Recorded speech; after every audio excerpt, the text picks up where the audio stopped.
देखिए, मैं समझता हूँ उसका खंडन भी आ गया है। महत्वपूर्ण ये है कि विपक्ष के नेताओं को जेल क्यों दी जा रही है। महत्वपूर्ण ये है कि इससे बड़े बड़े तथाकथित गुनाह में भाजपा के लोग बड़ी आसानी से बेल पाते हैं, उनका स्वागत होता है।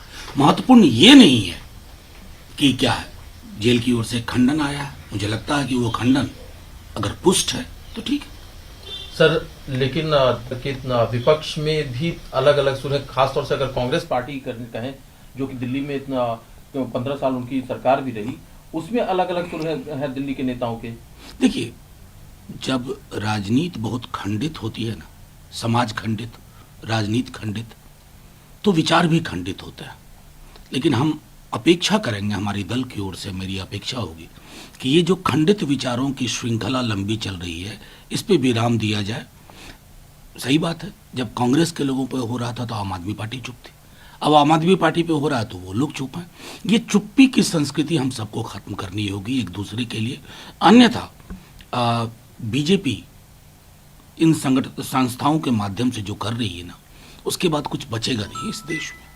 सर, इसी ईडी ने समन कर लिया है और 11 तारीख को उनकी तरफ से, कविता की तरफ से जो कहा गया है, 11 तारीख को वो ईडी के सामने। जाहिर है कि 10 को वो बहुत बड़ा कार्यक्रम कर रही हैं जंतर मंतर पे, वुमेन रिजर्वेशन बिल को लेकर के।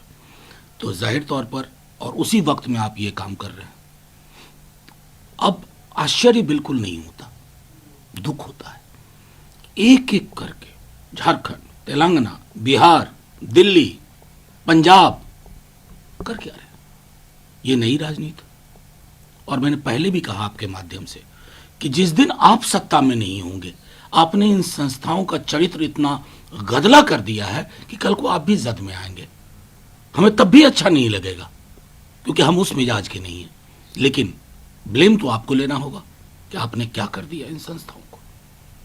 सर, एक मामला, सवाल यहाँ पर ये उठ रहा है कि जो पार्टियां दूसरे राज्यों में अलग हैं बीजेपी या उनके सहयोगी पार्टियों से, वो नागालैंड में सबने एक साथ बीजेपी के साथ जो सरकार बनी है एनडीपीपी और बीजेपी के, उसको समर्थन दिया, चाहे एनसीपी हो चाहे जेडीयू। मैं एक बात बताऊं, ये बड़ा आसान है नागालैंड के बारे में ये सवाल पूछना। नागालैंड की पॉलिटिक्स को बीते 20 वर्षों में देखिए, उससे ज़्यादा नहीं भी। तो नागालैंड में हमारे भी 7 विधायक थे। नागालैंड की राजनीति का चरित्र समझना, मैं समझता हूं उसके लिए एक अध्ययन की आवश्यकता है, जहां विपक्ष है ही नहीं। क्या लोकतंत्र की ये छवि बहुत उचित है कि आप एक सिंबल पे जीतते हैं और उस सिंबल को दरकिनार करके उधर चले जाते हैं? कोई भी दबाव हो, कोई भी लोभ हो, ये प्रक्रिया, ये परिपाटी खत्म होनी चाहिए।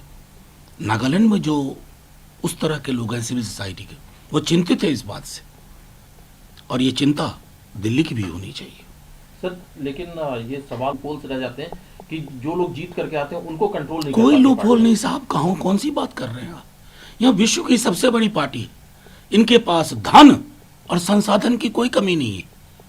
2 एमएलए मेघालय में, और ऐसे जाकर के प्रधानमंत्री जी बैठे जैसे उन्हीं की सरकार चल रही है यहाँ।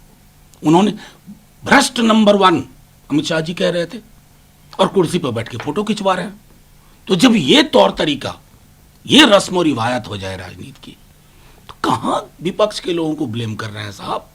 बनी बनाई सरकार मध्य प्रदेश में गिरा दी जाती है, महाराष्ट्र में ये तो नया है ना, आज अब डिफेक्शन की जरूरत नहीं है।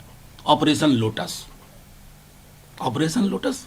प्रणाम सर। एक मुद्दा के संबंधों से, पाकिस्तान ने यूनाइटेड नेशन सिक्योरिटी काउंसिल में वुमेन एम्पावरमेंट को लेकर के सवाल उठाया हिंदुस्तान के नजरिए का, खासतौर से जम्मू कश्मीर में। उसके बाद हिंदुस्तान की तरफ से भी कड़ा प्रहार किया गया। क्या कहना है सर इस पूरे मामले में? देखिए, सीधी सी बात है कि पाकिस्तान को यह हमेशा ध्यान रखना चाहिए, हम एक थे 47 से पहले, हम अलग अलग हुए। आपने एक रास्ता चुना, उस रास्ते की वजह से आपको परेशानियां आज हो रही हैं। हम सब चाहते हैं कि दक्षिण एशिया में शांति हो, क्योंकि वैश्विक शांति की वो गारंटी है। लेकिन पाकिस्तान को आईना तो रखना होगा ना, उन प्रयोगशालाओं पर नजर रखनी होगी जिनके प्रयोग दक्षिण एशिया को अस्थिर करने की कोशिश करते हैं। सर, एक आखिरी सवाल है सर। तमिलनाडु में अभी तक थमने का नाम नहीं ले रहा है, जबकि दोनों राज्यों के मुख्यमंत्री भी संपर्क में है, बड़े नेता भी संपर्क में, उसके बावजूद ये विवाद थमने का ये विवाद ही है, सत्य नहीं है। और विवाद इसलिए चल रहा है ना कि एक पार्टी है ना जो विश्व की सबसे बड़ी पार्टी, पहले धर्म के नाम पर लड़ाया, अब राज्य बनाम राज्य कर रहे हैं। उन्हें पता नहीं है कि ऐसी आग जो आप देश में लगा रहे हैं, इस आग में कुछ नहीं बचेगा। क्योंकि आग जब लगती है ना समाज में, देश में, राज्यों में, एक दूसरे के प्रति, सब कुछ स्वाहा हो जाता है। ये नहीं होता है कि ये बगल का घर जलेगा और ये बचा रह जाएगा। ये मैं आगाह करता हूं, हाथ जोड़ के विनती करता हूं। नमस्कार, मैं हूं मानक गुप्ता। अगर आपको हमारा ये वीडियो पसंद आया हो तो इसे लाइक और शेयर जरूर करें, और हाँ, हमें सब्सक्राइब और फॉलो करना ना भूलें ताकि आप देश और दुनिया की कोई खबर मिस ना करें। तो जुड़े रहिए हमारे साथ और देखते रहिए न्यूज़ 24।